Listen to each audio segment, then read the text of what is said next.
Hey guys, and welcome to the video. So Apple's M1 Macs are finally available to order, and in this video we're going to be addressing whether or not you should be placing an order or not. I've had loads of questions fired my way about whether or not it's worthwhile picking one of these up, especially compared to Macs like the MacBook Pro 16-inch, and hopefully I'll be able to address some of those questions, give you a couple of answers and a few things that I found out about the Mac. If you've been here before, then you know what this channel's all about, but if you are new here, we do tech deep dives, unboxing and reviews, so be sure to hit the subscribe button so you can catch more information in the future. But let's find out whether or not the M1 Macs are worth purchasing. Now I'm going to be honest, and right from the start rather than leaving it to the end like so many YouTubers do, or like I tend to do, and honestly, if anybody's even thinking about upgrading to one of these at the moment or picking one up, just wait until next week. What we got from Apple was a whole load of kind of nonsense graphs and charts and everything. It didn't make much sense. They made some really bizarre claims like these Macs are faster than 98% of the most popular PC on the market and just stuff like that. We have no idea what that means at the moment. It's just kind of a nonsense chart. So until these things land in reviewers' hands next week and you get to see people doing benchmarks, telling you how they actually perform and giving you some real world examples, literally nobody should be pre-ordering these unless you're absolutely desperate to be on the cutting edge of technology. Currently we have zero idea of how these perform in the real world. We have zero idea of how things like Rosetta 2, which is the translation layer, will actually translate old apps so that they work on the new M1 processors. It could be a disaster for all we know, and all we've got to go on is Apple's marketing spiel. So if you are thinking of buying these, just hang fire at least a week until you see people start to use them and giving some real world results. So that's it, video over. Or is it? So one of the most popular questions that I got asked was, should I be worried because I've recently bought a MacBook Pro 16-inch or I am thinking of buying a MacBook Pro 16-inch? Should I be worrying I'm maybe going for a MacBook Air, a MacBook Pro 13-inch, or obviously like the Mac Mini? And that's a really good question. The MacBook Pro 16-inch is really popular due to its size, massive trackpad, and its processor and graphics power.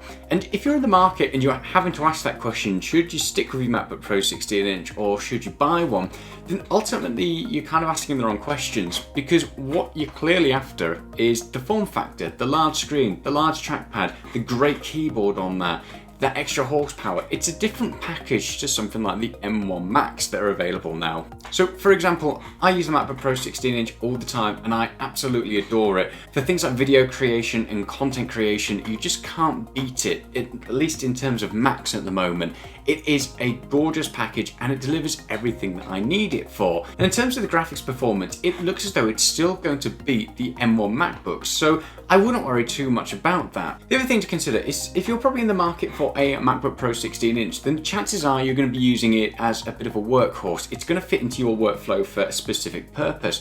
And what you've got to remember is these M1 processors that Apple are throwing into their new Macs are running on a different architecture. So it requires app developers to ultimately move them across and port them onto this new way of working. And granted, Apple has a translation layer called Rosetta 2 that's ultimately going to, hopefully, fingers crossed, is going to make that quite a seamless transition. But at the moment, again, we don't know that. And if you've got apps that are part of your workflow, then they might not perform as well on the new M1 Macs, and they might not work at all. And ultimately, why, if you're using it as a work device or a productivity device, why would you want to have that risk that something that forms a vital part of your workflow might not work or might stop working a couple of months down the line due to developer support or just other teething issues that come along? There's so many issues there. So at the moment, if you have a MacBook Pro 16-inch, if you're looking at buying one, in my opinion, it's a safe bet to go for. It's going to be a little while before we get the next processor for it. So another question that we saw kind of getting thrown around a fair bit was, will this work with an external GPU? And by all accounts, no, it won't work with an eGPU. And for those of you who are unfamiliar with that, that's when you have like a external GPU box for your graphics card, so an external graphics card, and you can upgrade it later on. Plop it into the box and it uses the Thunderbolt port, and I've used it before loads of times, more for gaming than anything else. but it's a really fun experience, and it kind of helps your device just be a little bit more future-proof. You're not stuck with just the graphics card that's baked into the device, because you can use an external graphics card and buy a newer one, a more powerful one down the line, which again is really handy. These Macs, from all accounts, aren't going to support that, so that's something worth bearing in mind if that's going to form part of your buying decision. Stuff like the Mac Mini always used to be quite a perfect device for that, because you can dock it under a monitor, you can have your external GPU unit and just upgrade that graphics card as and when you want to. Bear in mind, the new Apple Mini is not going to support that. And then that brings us on to another issue, and that's the cost. So on paper, these things look really good and they look really appealing, but that's really if you just go for that base Mac or the MacBook. And when you start making any upgrades to these, they just skyrocket. I'm going to give you an example here. So we'll load up Apple's website just to get that up for you. Okay, so here we go. So if we go to, for example, the Mac Air starting at £999, which, like I said, on the surface seems like a pretty good deal, especially when you consider the horsepower you're going to get. But again, if you are in the market for one of these devices because you've seen Apple's bold claims about really great video production, and it's going to deliver because of that processor, and it's just going to be an overall awesome device, then chances are you're probably going to want a little bit more RAM. Now, bear in mind we're starting at $999. We want to pop in 16 gig of RAM, which is the maximum, by the way. So across all of these models, whether it's the MacBook Pro, the Mac Mini, or the MacBook Air, the maximum RAM these support is 16 gigabyte. And that instantly rules out quite a lot of creative professionals or anybody who's doing any large intensive tasks. You want 16 gig of RAM? Well, that's going to cost you £200. So for an additional 8 gigabyte of RAM, you are paying £200. Now these chips are baked onto that chip. So there is no end user upgradability, all of that is gone. So on the Mac Minis, although it has gotten harder over the years, you still have that option to upgrade them later on if you want to. Now you must purchase these at point of sale. Kind of been the case for MacBooks for ages, but now on the Mac Mini, that upgradability is gone.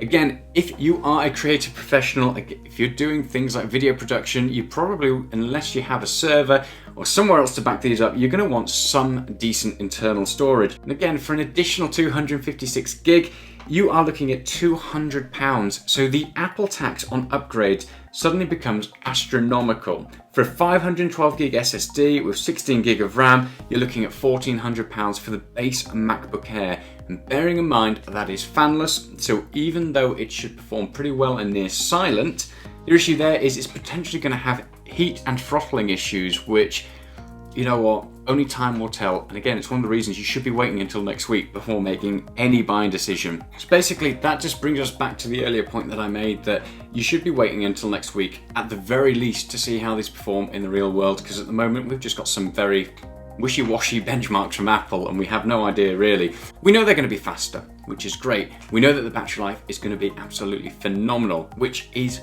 awesome and very, very welcome. But at the moment, we just don't know what that transition period is going to look like and how these are going to perform. It's a first generation product, and we all know from experience that Apple's generations just get better and better. This is going to be the beta testing. It's going to be for testing, finding out all the teething issues. So I'd avoid it. If it's going to be your work device or your productivity device, I personally would absolutely avoid these and just let everybody else have all the issues and iron them out for you. Wait for a second gen, so either an M2 processor, because we know that Apple are going hard on this. They are all in. And next year we have a rumored redesign, so we'll hopefully be seeing a 14-inch Mac. We should be getting a MacBook Pro 16-inch running this, and we should be seeing redesigned iMacs as well with slimmed down bezels and just a more modern feature set. Those are the devices to be excited for, not these early ones. These are literally just testing devices and Apple dipping their toes. Now, there is a flip side of this. There are some people out there who potentially should be buying this device, and they are those people who are out of the house, they're out of the office for long periods of time. They absolutely need killer battery life because they don't have access to an outlet or anything like that. And for those sort of people, this could be an absolute killer lineup this year. If you're in the market for something like the iPad Pro, which when you cater in the cost of an iPad Pro 12.9, the Magic Keyboard, and then the additional upgrades for that, these become incredibly expensive versus something like these new Macs. But if one of the things that drew you to the iPad was the fact that it's got awesome battery life and that it basically powers on instantly, then these new Macs suddenly become very appealing to the likes of you. If you're not worried about destroying your workflow and you already know that you're in the Apple ecosystem and you're using pretty much purely Apple applications, then you are going to be safe right from the go. We know that they're going to do a pretty good job, or at least we hope they're going to do a pretty good job at getting other apps on there. And then if you're also using a host of iPad and iOS apps, they're going to run natively on the new Macs as well, which is a big thing. So if you have all sorts of applications you're using across that Apple ecosystem, then maybe these are going to be for you. But I'd still suggest waiting, just because we don't know actually how well Apple's claims hold up, so time will tell. So I hope that video has helped you. As I said, we've been getting loads of questions, and it has mostly been about the MacBook Pro 16-inch and whether or not people should pull the trigger and buy one now, should they regret buying one recently and try and return it, and hopefully this has just cleared things up a bit for you. That's the reason why we brought this video to you, just to answer some of those questions. So if you have any more questions, throw them down in the comments below and we'll do our best to answer those as well. And let us know, are you going to be pulling the trigger or are you going to be waiting? Because you know what, it is still tempting. And me knowing that I should absolutely wait, I'm still tempted by the Mac Mini and I hate myself for it. But alas, I'm just a sucker for Apple products, as you all know, and I just can't break the habit. In the meantime, hit that subscribe button because it really helps us to grow the channel, and we'll be back in the future with some more awesome content. Stay safe and we'll see you soon. Ta-ra!